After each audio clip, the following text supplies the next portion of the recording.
Hi everyone, कैसे हैं आप लोग। आई होप आप लोग सब अच्छे हैं। आज हम लोग इम्पॉर्टेंट डायग्राम्स को डिस्कस करेंगे। देखिए, जितने भी इम्पॉर्टेंट डायग्राम्स हैं आप लोगों के वो डिस्कस करेंगे। किसका? 6 जो आप लोगों की यूनिट है उसमें से, ठीक है। जितने भी इम्पॉर्टेंट डायग्राम्स हैं, एग्ज़ाम से पहले ये वीडियोस आप लोगों को देख के जानी है, क्योंकि क्या है, ये डायग्राम्स में आप लोगों को मैं थोड़ा थोड़ा एक्सप्लेन करूँगी, ठीक है। डायग्राम आप लोगों को ड्रॉ करके देखना है एक बार अपने हाथ से, और मैं जो टॉपिक को, जो भी कोई पर्टिकुलर पॉइंट है उसको मैं बताऊँगी, वो आप लोगों को ध्यान में रखना है, ठीक है। इसमें से 1 मार्क्स के question, 2 marks, 3 marks and 5 marks, तो ये क्वेश्चंस इसमें से बनेंगे, ठीक है। तो सारे डायग्राम्स को मैंने जो भी इंपॉर्टेंट है सब इस वीडियो में मैं आप लोगों के साथ में डिस्कस करने वाली हूँ। तो चलिए शुरू करते हैं। अब थोड़ा सा एक बार 6th यूनिट पे नज़र डालते हैं, ठीक है, जिसका नाम है रिप्रोडक्शन। अब फर्स्ट चैप्टर है वो आप लोगों को नहीं करना, सिलेबस में नहीं है, ठीक है। सेकेंड चैप्टर है रिप्रोडक्शन इन फ्लावरिंग प्लांट्स, उसके इंपॉर्टेंट डायग्राम्स जितने भी हैं वो हम लोग अभी यहाँ पे करने वाले हैं, ठीक है। थर्ड चैप्टर है ह्यूमन रिप्रोडक्शन, उसके भी हम लोग यहाँ पे करेंगे डायग्राम्स, ठीक है। फोर्थ चैप्टर है रिप्रोडक्टिव हेल्थ, उसमें ऐसा सच कोई डायग्राम नहीं है, तो वो हम यहाँ पे नहीं करेंगे। तो क्लियर हुआ। सेकंड और थर्ड जो 6 यूनिट है उसमें से सेकंड और थर्ड में जितने भी इम्पॉर्टेंट डायग्राम्स हैं वो सब डिस्कस करेंगे। तो चलिए शुरू करते हैं। Sexual reproduction in flowering plant, ठीक है। उसमें से सबसे पहला जो क्वेश्चन बनेगा, या सबसे पहला मैं बोलूं कि डायग्राम के ऊपर जो क्वेश्चन बनता है, transfer section of a young anther. भाई जो यंग एंथर है ना, उसका ट्रांसफर सेक्शन आप लोगों को बना के दिखाना है। तो मैं तो आप लोगों को ये बोलूँगी कि एक बार अपने हाथ से ये डायग्राम्स को ड्रॉ कर लो, क्योंकि कोई भी डायग्राम आप लोगों से पूछ लिया जाएगा और आप लोगों को अच्छे से उसकी लेबलिंग भी करनी है, ठीक है। तो अगर यहाँ पे transfer section of young anther की बात करते हैं तो ये वाला डायग्राम आप लोगों को ड्रॉ करना है। करना क्या है, ये इसमें देखो, इसमें कुछ लेयर्स बनानी है। सबसे पहले क्या है, एपिडर्मिस, ये बाहर वाली लेयर है, ठीक है। एंडोथीसियम, फिर ये अंदर वाली लेयर है एंडोथीसियम, ठीक है। उसके बाद में क्या है, मिडल लेयर है, फिर यहाँ पे है मिडल लेयर, ठीक है। उसके बाद में है टैपेटम, देन टैपेटम के बाद में ये क्या बने हुए हैं यहाँ पे, ये है स्पोरोजीनस टिश्यूज, ठीक है। तो आप लोगों को कैसे ड्रॉ करना है इसको, आप लोगों को कुछ ऐसे ड्रॉ करना है। आप लोगों को बाहर वाली लेयर बनानी है, ठीक है।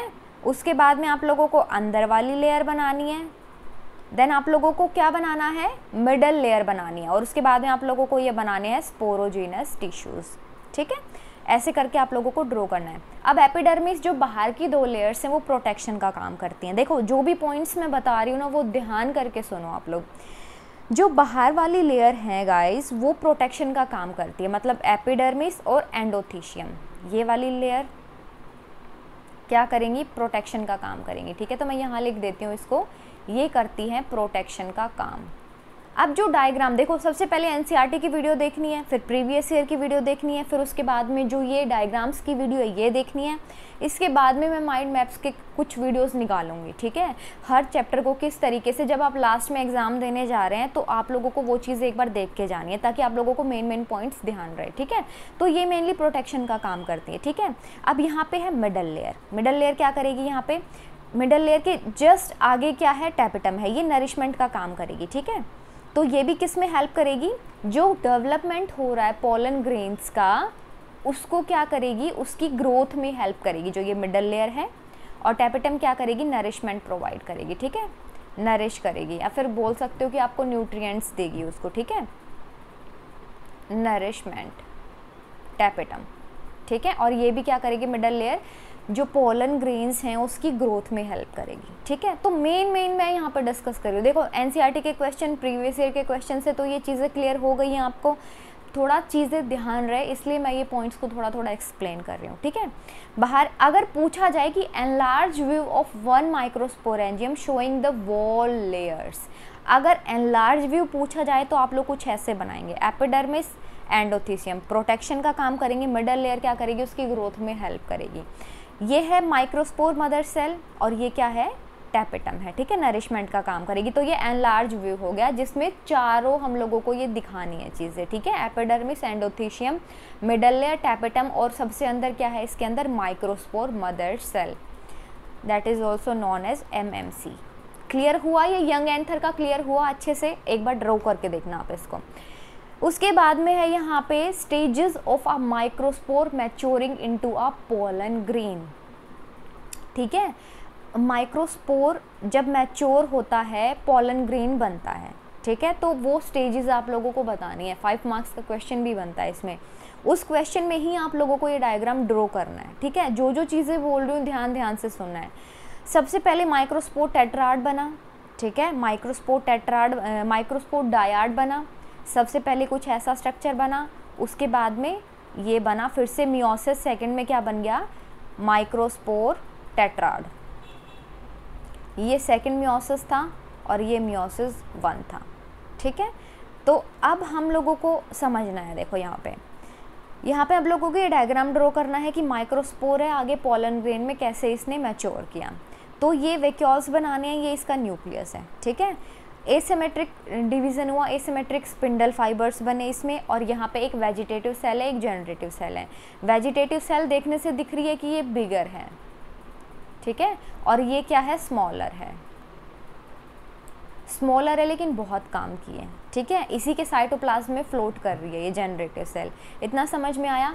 मेन है यहाँ पे देखो, ये वाली चीज़ आप लोगों को बनानी है और ये वाली बनानी है। ठीक है, और ये तो आप लोगों को जैसे बनाना ही है। ठीक है, तो ये जो सेकंड वाला स्टेप है, थर्ड वाला स्टेप है, ये इंपॉर्टेंट है, ध्यान करके बनाना है। अब देखो आप लोगों को मैं एक चीज़ बताना चाहूँगी, यहाँ पे बहुत इंपॉर्टेंट है, यहीं पे बता देती हूँ इसी स्लाइड में। इतना तो समझ में आ गया कि जब मियोसिस 1 हुआ तो हम लोगों के पास में डायाड स्ट्रक्चर थे। माइक्रोस्पोर मदर सेल से क्या हुआ? यहाँ पे डायाड बना, फिर यहाँ पे टेट्राड बना, और ये पूरा काम किया मियोसिस ने। ठीक है, यहाँ पे 1 मियोसिस हुआ और यहाँ पे मियोसिस की सेकंड स्टेज हुई। अब वेजिटेटिव सेल और जनरेटिव सेल का तो अभी यहाँ तक क्लियर है ना आप लोगों को। अब देखो क्या होता है ना, बहुत इंपॉर्टेंट लाइन बोलने वाली हूँ, इसको थोड़ा सा ध्यान से, इसमें क्वेश्चन भी बनते हैं। 60% ऑफ द केसेस में फ्लावरिंग प्लांट्स में क्या होता है? जनरली शेड कर जाता है एट 2 सेल्ड स्टेज।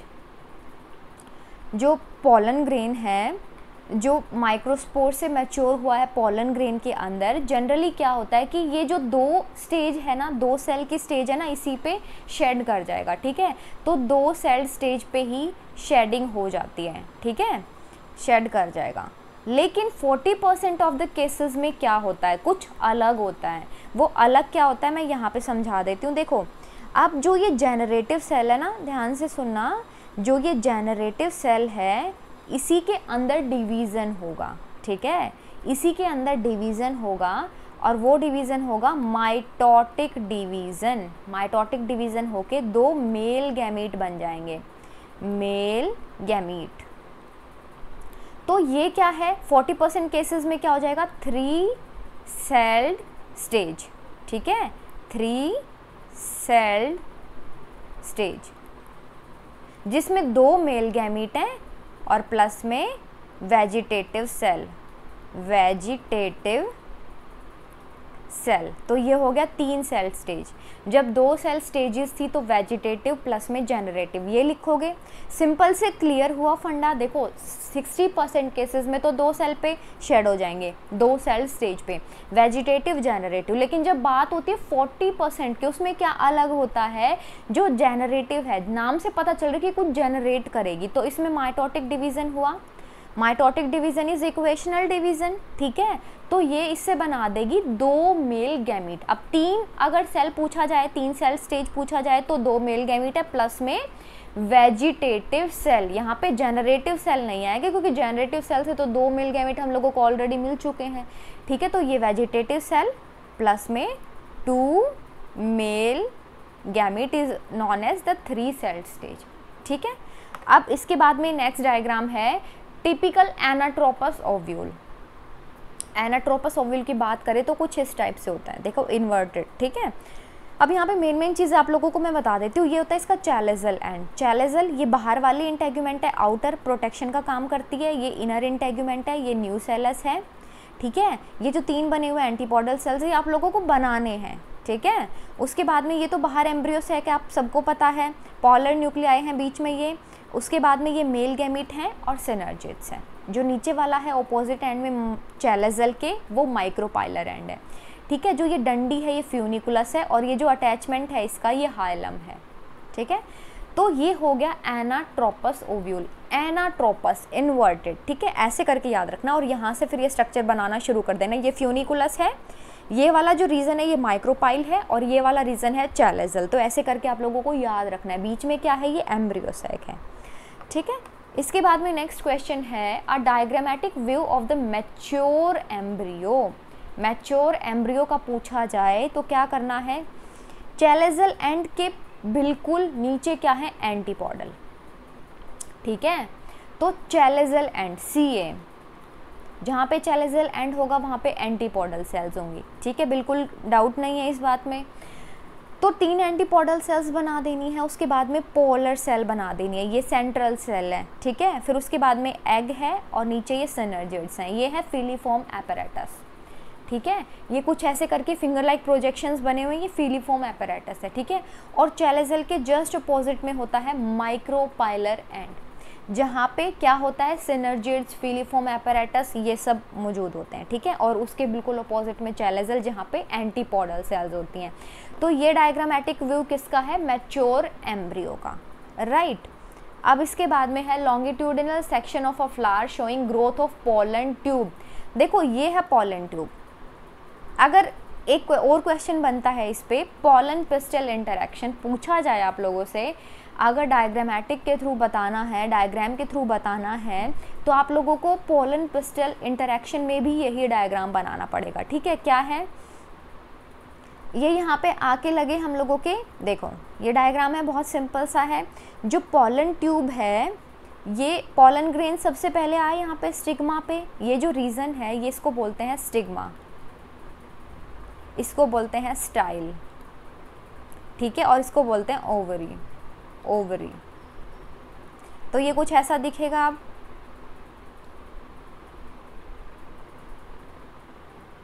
ठीक है। ये तो कुछ अलग ही बन गया, यहाँ पे अच्छे से बना के दिखाती हूँ,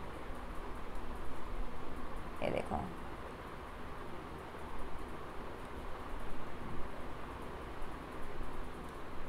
ठीक है। यहाँ पे पोलन ग्रेन्स आएंगे, पोलन ग्रेन्स यहाँ पे आए स्टिग्मा पे, इनके बीच में इंटरेक्शन हुआ और क्या कर देंगे, ये जर्मिनेट करना शुरू कर देंगे, पोलन ट्यूब बनाना शुरू कर देंगे, ठीक है। पोलन ट्यूब बनाना शुरू कर देंगे, ये है पोलन ट्यूब। और ये नीचे क्या कर देंगे, जो पोलन न्यूक्लियाई है, जो हमारा नीचे एम्ब्रियोसैक है, उसके पास में फिर ये नीचे से जाके क्या कर देंगे, यहाँ पे इंटरेक्शन हो जाएगी इनकी, और ये क्या कर देंगे, वहाँ पे जाके फर्टिलाइज कर देंगे, ठीक है। तो बेसिकली आप लोगों को क्या क्या चीज़ इसके अंदर दिखानी है मैं आप लोगों को बता देती हूँ। देखो ये दिखाओगे आप सरफेस स्टिग्मा का, लिख देना लेबलिंग में कि ये स्टिग्मा है, ये पोलन ग्रेन्स है, ये स्टाइल है। पोलन ट्यूब यहाँ पे ये है जो रेड कलर की दिखाई हुई, ये पोलन ट्यूब है, ये जर्मिनेट किया इसने, ठीक है, ये ग्रोथ हुई इसकी, और ये एम्ब्रियोसैक में नीचे से चली जाएगी, और ये क्या करेगी, एग सेल के साथ में जाके कर देगी फर्टिलाइज, ठीक है। ये है सिनर्जिड्स। जो फिलीफॉर्म एपैरेटस थे वो क्या करेंगे, पोलन ट्यूब के अंदर जो मेल गैमीट्स है ना, उनको ये पुश करेंगे अंदर की तरफ में, ठीक है। तो ये हो गया हमारे पास में longitudinal section of a flower showing the growth of pollen tube, pollen tube की ग्रोथ दिखा रहा है, ठीक है। अब जो भी यहाँ पे सबसे पहले तो देखो ये कैसे चलता है काम, पोलन ट्यूब जो है कैसे आगे ग्रोथ होती है, कैसे उसको जर्मिनेशन का काम होता है। यहाँ पे कुछ रिएक्शन चलती हैं, अगर तो जो पोलन ग्रेन है स्टिग्मा के साथ में कंपैटिबल है तो वो जर्मिनेट करना शुरू कर देगा। आपने देखा यहाँ पे ये कंपैटिबल नहीं थे तो इन्होंने जर्मिनेट नहीं किया, ये कंपैटिबल है तो इसने जर्मिनेट कर दिया, ठीक है। इसमें 2 मेल गैमीट्स आ रहे हैं बैठ के, इसमें 2 मेल गैमीट्स आ रहे हैं बैठ के, और वो आगे क्या कर देंगे, फर्टिलाइज कर देंगे। इतना समझ में आया। इसके बाद में है fertilised embryo sac showing zygote and the PEN. PEN क्या है यहाँ पे, प्राइमरी एंडोस्पर्म न्यूक्लियस है, ठीक है। जो पीछे एम्ब्रियोसैक का स्ट्रक्चर था ना, अब उसको मैंने दिखाया है फर्टिलाइज्ड एम्ब्रियोसैक क्या है, जिसमें जाइगोट और पेन दिखाना है। तो देखो ये क्या है, ये डीजनरेटिंग सिनर्जिड्स हैं माइक्रोपाइलर एंड पे, ये डीजनरेटिंग एंटीपोडल सेल्स है, ये चैलेजल एंड पे है, चैलेजल एंड, ठीक है। ये क्या था, यहाँ पे हमारे पास में पोलर न्यूक्लिया था, ठीक है, सेंट्रल सेल। तो अब फर्टिलाइज हो गए तो ये क्या बन गया, प्राइमरी एंडोस्पर्म न्यूक्लियस बन गया, और प्राइमरी एंडोस्पर्म न्यूक्लियस हम लोगों को दिखाना है इसके अंदर, ठीक है। और ये क्या है, जाइगोट है, एग सेल के साथ में कर दिया आगे फर्टिलाइज, तो क्या बन गया यहाँ पे, जाइगोट बन गया, ठीक है। तो समझ में आया, यहाँ पे पेन दिखाना है बेसिकली और जायगोट दिखाना है। तो जो सिनर्जिड्स के साथ में थी हमारे पास में एग सेल, उसके साथ में इसने फर्टिलाइज़ किया तो ये जायगोट बन गया, और जो पोलर न्यूक्लियाई थी बीच में वो प्राइमरी एंडोस्पर्म न्यूक्लियस बन गया है। ठीक है, क्योंकि देखो अब थोड़ी सी और कहानी बता देती हूँ, चलो अभी बता ही रही हूँ मैं आप लोगों को। पोलर सेल है, सेंट्रल सेल भी बोलते हैं। जो मैंने बताया था 2 मेल गैमीट बैठ के आ रहे हैं किसके अंदर, पोलन ट्यूब के अंदर, वो आगे जाके अंदर जाके ये क्या कर देंगे, फर्टिलाइज कर देंगे। तो एक तो एग सेल के साथ में फर्टिलाइज किया और एक जो सेंट्रल सेल थी उसके साथ में, 2 तो पहले से थी और एक मेल गैमीट आ गया इनके पास में, तो ये 3 बन गई। ये क्या है, प्राइमरी एंडोस्पर्म न्यूक्लियस। और एक एग सेल के साथ में बन गया जाके दूसरा जो मेल गैमीट था उसने एग सेल के साथ में फर्टिलाइज कर दिया, तो ये बन गया जायगोट। अगर आप लोगों ने एनसीईआरटी की वीडियो और प्रीवियस ईयर की वीडियो देखी ना, तो इसको समझने में बिल्कुल टाइम नहीं लगने वाला। जो डायग्राम्स है बस एक बार हाथ से ड्रॉ करके देखना है। इसके बाद में है stages in embryo development in a dicot. Dicot में 2 कोटिलेडन्स होते हैं, ये आप लोगों को दिख रहे हैं, ये है मैच्योर, ये प्लूम्यूल है, ये कोटिलेडन्स है इसके। तो डाइकोट का जब भी बात आएगी ये रेडिकल है और ये नीचे कोटिलेडन। अब जायगोट से शुरू किया था, ठीक है, फिर ग्लोबुलर एम्ब्रियो बना, इसमें डिविजन्स हुए, फिर इसमें हार्ट शेप का एम्ब्रियो बना, फिर इसमें क्या कर दिया, कोटिलेडन की शेप ले ली इसने। ठीक है, ये ऊपर इसका सस्पेंसर है। ठीक है, करना क्या है इसमें ना, बस डायग्राम ड्रॉ कर देना आप लोगों को। ठीक है, इसमें बेसिकली तो क्या है ना, इसमें जो एक्सप्लेनेशन है वो बहुत कम पूछी जाती है। ठीक है, काफ़ी टाइम पहले पूछी जाती थी बट इतना अभी ये डायग्राम ही इम्पॉर्टेंट है इसका। ठीक है, इसके बाद में है एलएस ग्रेन ऑफ मेज। मेज का आप लोगों को दिखाना है लॉन्गिट्यूडिनल सेक्शन, और क्या दिखाना है, एम्ब्रियो ऑफ अ ग्रास। तो यहाँ पे देखो इसकी अच्छे से डायग्राम ड्रॉ करना है इसका। ये है इसका एंडोस्पर्म, ये सीड कोट है, फ्रूट वॉल, ये एल्यूरोन लेयर है, नरिशमेंट प्रोवाइड करती है। ठीक है, इसके बाद में स्क्यूटेलम है, ये कॉलिप्टाइल है, ये प्लूम्यूल है, रेडिकल, देन कॉलरहीजा। ठीक है, इसमें ये स्क्यूटेलम है, ग्रास फैमिली में जो कोटिलेडन है उसको स्क्यूटेलम बोलते हैं। 1 मार्क्स के क्वेश्चन में भी पूछा जाता है ये।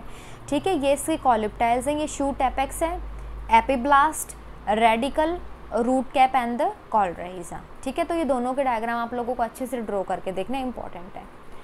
इसके बाद में chapter number 3 that is human reproduction. जितने भी इंपॉर्टेंट डायग्राम्स है सब डिस्कस करेंगे। ठीक है, जो आप लोगों का सेकंड चैप्टर था वो कंप्लीट हो चुका है। अब मेल रिप्रोडक्टिव सिस्टम के बारे में अगर बात करते हैं तो डायग्राम ड्रॉ करने के लिए बोलते हैं, draw diagram of human male reproductive system and label them. ठीक है, लेबलिंग करनी है। सबसे पहले हम लोगों को क्या ड्रॉ करना शुरू करना है, सबसे पहले हम लोगों को ड्रॉ करना शुरू करना है यहाँ पे जो ये है हमारा यूरिनरी ब्लैडर है। ठीक है, यूरिनरी ब्लैडर, उसके बाद में सेमिनल वेसाइकल, ठीक है, प्रोस्टेट, उसके बाद में यूरेथ्रा, फिर उसके बाद में क्या करना है यहाँ पे फोरस्किन और ये ग्लांस पेनिस। उसके साइड में आप लोगों को ये निकालना है, ये क्या है, वास डेफरेंस है। ठीक है, वास डेफरेंस निकालना है, और ये इसके नीचे क्या है, टेस्टिस है। अब थोड़ा सा अगर मैं इसकी खोल के बात करूँ, देखो ड्रॉ तो आप लोगों को ही करके देखना पड़ेगा इसका। ठीक है, नीचे जो ये टेस्टिस हैं ये क्या करते हैं, टेस्टोस्टेरोन सीक्रेट करते हैं, और इसके अंदर क्या होते हैं, स्पर्म्स होते हैं। ठीक है, स्टोर होते हैं। इसके बाद में टेस्टिकुलर लोब्यूल्स हैं, ये कुछ कंपार्टमेंट्स हैं जिसके अंदर सेमिनिफेरस ट्यूब्यूल्स होती हैं। ठीक है, इसमें ये टेस्टिकुलर लोब्यूल्स हैं ये। ठीक है, उसके बाद में है ये रेटेटेस्टिस, वास एफरेंस, एपिडिडमस। ठीक है, तो ये क्या हो जाएंगी, ये डक्ट्स हैं, रेटेटेस्टिस, वास एफरेंस, एपिडिडमस, वास डेफरेंस, ये क्या है, ये डक्ट्स हैं। और आपको पता है डक्ट क्या काम करती है, जो भी कुछ हमारा सिक्रीशन है उसको एक जगह से दूसरी जगह पे ले जाने का काम करती है डक्ट। ठीक है, जो चैप्टर की एक्सप्लेनेशन है उसमें भी मैंने समझाया हुआ है। तो ये चारों तो हो गई आपकी एसेसरी डक्ट्स। समझ में आया इतना। अब अगर यहाँ पे हम लोग बात करते हैं, ये देखो ये हैं glands, bulbourethral gland, prostate gland और seminal vesicle, paired, bulbourethral paired. ठीक है, ये क्या है, ग्लैंड्स हैं। ये क्या करेंगी, सिक्रीशंस होंगे इनमें से जो कि बहुत इंपॉर्टेंट होते हैं। ठीक है, नरिशमेंट प्रोवाइड करते हैं। इसमें 60 to 70% सीमेन बनता है, और सीमेन के अंदर क्या होता है, सीमेन के अंदर होता है स्पर्म्स। और ये सिक्रीशन कहाँ से बनता है, किसकी हेल्प से बनता है, ग्लैंड्स की हेल्प से। ठीक है, तो आप लोगों का 1 मार्क्स का क्वेश्चन, 2 मार्क्स का क्वेश्चन, 3, 5 कुछ भी पूछा जाए तो जो ग्लैंड्स हैं चाहे वो सेमाइनल वेसाइकल हो, प्रोस्टेट हो, बल्बोयूरेथ्रल हो, उसमें क्या करेंगे, नरिशमेंट प्रोवाइड करेंगे। सीमेन होगा 60 to 70% उसमें, ठीक है। जितने भी इसमें यहाँ पे जो एनर्जी का, जैसे फ्रक्टोज हो गया, ग्लूकोज हो गया, ये सब सीमेन के अंदर मिलते, तभी तो जो स्पर्म्स हैं वो एक्टिव रहते हैं। तो वो हम लोगों को कहाँ से मिलेगा, ये जो ग्लैंड्स हैं 3, इससे मिलेगा, इंपॉर्टेंट है। एसेसरी डक्ट की बात करें तो वास डेफरेंस, एपिडिडमस, वास एफरेंशिया, रेडिटेस्टिस, ये है, ठीक है। टेस्टिस की अगर बात करें तो क्या है, बताओ, स्पर्म स्टोर होते हैं, टेस्टोस्टेरोन बनता है, ठीक है। जो इसके बाहर में स्क्रोटम है, ये इसको प्रोटेक्ट करने का काम करता है, ठीक है। टेस्टिस के बाहर में जो एक होता है ना, इसको बैग लाइक स्ट्रक्चर होता है, वो इसको प्रोटेक्ट करता है बेसिकली, ठीक है। यूरिनरी ब्लैडर है, और नीचे क्या है, यहाँ पे ये ग्लैंड्स शुरू हो गई हैं, ठीक है। तो ये ह्यूमन मेल रिप्रोडक्टिव सिस्टम था, जो कि इंपॉर्टेंट था, आप लोगों को दिखाना है। Diagrammatic sectional view of seminiferous tubules, ये देखो क्या है, यहाँ पे ये स्पर्मेटिड्स हैं, स्पर्मेटोगोनिया, सर्टोलाइज सेल्स क्या करेंगी, न्यूट्रिशन प्रोवाइड करेंगी, नरिशमेंट प्रोवाइड करेंगी। इंटरस्टिशियल सेल्स, इनके बीच में जो सेल्स हैं उनको इंटरस्टिशियल सेल्स बोला गया है, ठीक है। ये डायग्राम आप लोगों को ड्रॉ करना है। इसके बाद में है human female reproductive system, important diagram. जो मेल का रिप्रोडक्टिव सिस्टम था वो इंपॉर्टेंट था, अब फीमेल का रिप्रोडक्टिव सिस्टम वो भी इंपॉर्टेंट है। ये देखो यहाँ पे इस्थमस, एम्पुला, इन्फंडिबुलम, ये फैलोपियन ट्यूब के पार्ट हैं। एम्पुलरी स्टमक जंक्शन जो है उस पर फर्टिलाइजेशन होता है, 1 मार्क्स का क्वेश्चन, फर्टिलाइजेशन साइट, ठीक है, 1 मार्क्स का क्वेश्चन है ये। तो डायग्राम के साथ साथ में जो भी कुछ इंपॉर्टेंट पॉइंट है वो भी मैं इसमें डिस्कस कर रही हूँ, ठीक है। 3 पार्ट होते हैं फैलोपियन ट्यूब के, अगर आप लोगों से पूछा जाए 1 मार्क्स के क्वेश्चन में पूछ लेते हैं, इस्थमस, एम्पुला और इन्फंडिबुलम। एम्पुला क्या है, जो एम्पुला है, एम्पुलरी स्थमिक जंक्शन क्या है, फर्टिलाइजेशन की साइट है। जो फिंगर लाइक प्रोजेक्शन है वो है इन्फंडिबुलम, ये है नीचे ओवरी। अब 3 लेयर से यहाँ पे एंडोमेट्रियम, मायोमेट्रियम, पेरीमेट्रियम। देखो क्वेश्चन बनते हैं इनसे, जब मेंस्ट्रुअल साइकिल की बात होगी तो एंडोमेट्रियम की बात होगी, ठीक है, जो सबसे अंदर वाली लेयर है एंडोमेट्रियम। ये जो ब्लड वेसल्स है, यहाँ पे जब मेंस्ट्रुअल साइकिल होती है 1 to 3 डेज, जब ब्लीडिंग होती है 3 to 5 डेज बेसिकली चलती हैं, तो जितनी भी जो यहाँ पे ब्लड वेसल्स हैं, ठीक है, जो भी ब्लीडिंग वगैरह होती है वो एंडोमेट्रियल जो वॉल है उसमें चेंजेस आते हैं, उसकी वजह से होती है, ठीक है। अब मायोमेट्रियम का क्या है, अब ये क्वेश्चन यहाँ पे बन सकता है, देखो इस बार मायोमेट्रियम का क्या है, यहाँ पे जब डिलीवरी होती है, ठीक है, डिलीवरी के टाइम पे, बेबी बर्थ के टाइम पे जो मायोमेट्रियम है ना उसके अंदर कॉन्ट्रैक्शंस होते हैं, ठीक है, इसी के अंदर कॉन्ट्रैक्शंस होंगे, कॉन्ट्रैक्शंस, एक मिनट रुको, यहाँ पे इसके अंदर कॉन्ट्रैक्शंस होंगे, और बाहर वाली लेयर है पेरीमेट्रियम, ठीक है। नीचे ये सर्विक्स है, ये सर्वाइकल कैनाल है, सर्विकल कैनाल, और ये है नीचे वेजाइना, ठीक है, क्लियर हुआ इतना। इसके बाद में है sectional view of ovary, ovary का सेक्शनल व्यू बताना है। Primary follicle, secondary follicle, tertiary follicle, then Graafian follicle.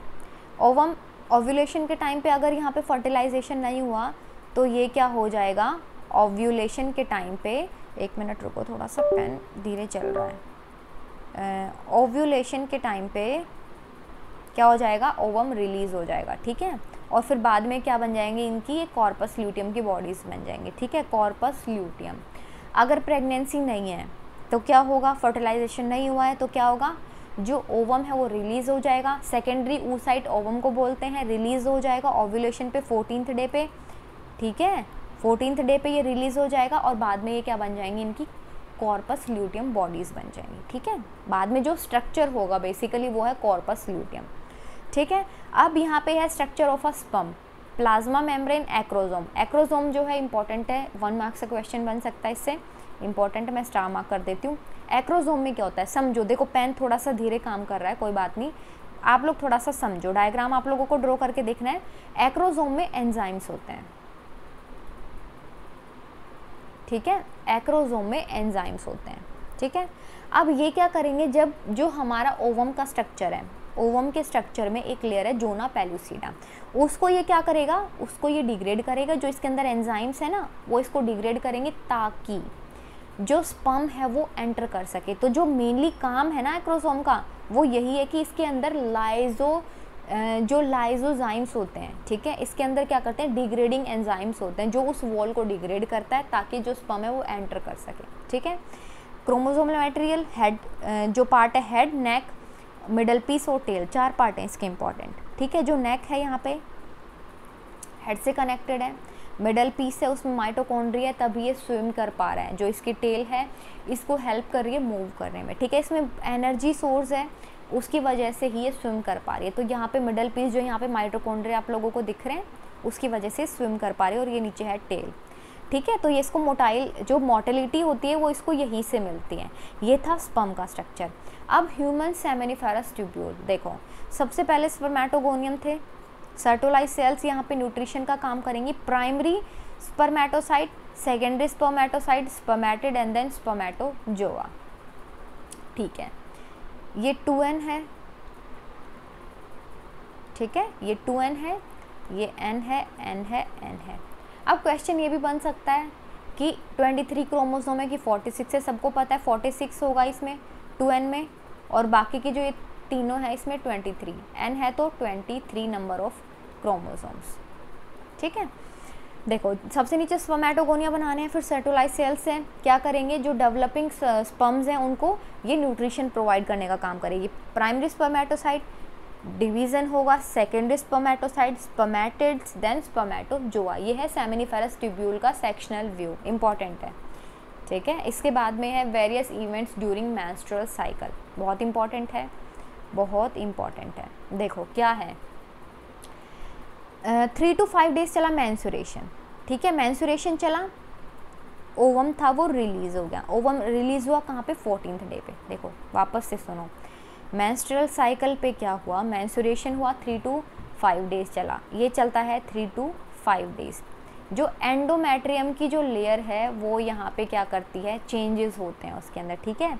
उसके बाद में फॉलिकुलर फेज है, ग्राफियन फॉलिकल्स हैं, ठीक है। सेकेंडरी oocyte ओवम यहाँ पे 14th डे पे ओव्यूलेशन में रिलीज़ हो गया, ठीक है। उसके बाद में ये कॉर्पस ल्यूटियम है, ठीक है। जब कॉर्पस ल्यूटियम की बात आती है तो सीधा सीधा उसका कनेक्शन है प्रोजेस्टेरोन हार्मोन से। कॉर्पस ल्यूटियम जब प्रेगनेंसी नहीं होती है, ओव्यूलेशन हो जाता है, क्या होता है, प्रोजेस्टेरोन इंक्रीज हो जाता है, कॉर्पस ल्यूटियम बॉडीज बन जाती हैं, ठीक है। उसके बाद में ये वापस से तैयार हो जाती है फिर मेंस्ट्रुएशन के लिए, ठीक है। वापस से तैयार हो गया ये मेंस्ट्रुएशन के लिए, तो वापस से समझो फॉलिकुलर डेवलपमेंट था यहाँ पे, ये फॉलिकल्स का primary follicles, Graafian follicles, ovulation हुआ, सेकेंडरी oocyte निकल गया, ओवम निकल गया, ये है कॉर्पस ल्यूटियम। अब यहाँ पे अगर हम लोग जो ओवेरियन हार्मोन्स है उसकी बात करें तो क्या है, फॉलिकल स्टिमुलेटिंग हार्मोन यहाँ पे ज़्यादा होता है मेंस्ट्रुएशन के टाइम पे, ठीक है। उसके बाद में ओव्यूलेशन के टाइम पे जो LH है, ल्यूटिनाइजिंग हार्मोन है, वो ज़्यादा होता है, LH ज़्यादा होगा, और ल्यूटल फेज में प्रोजेस्टेरोन ज़्यादा होगा, ठीक है।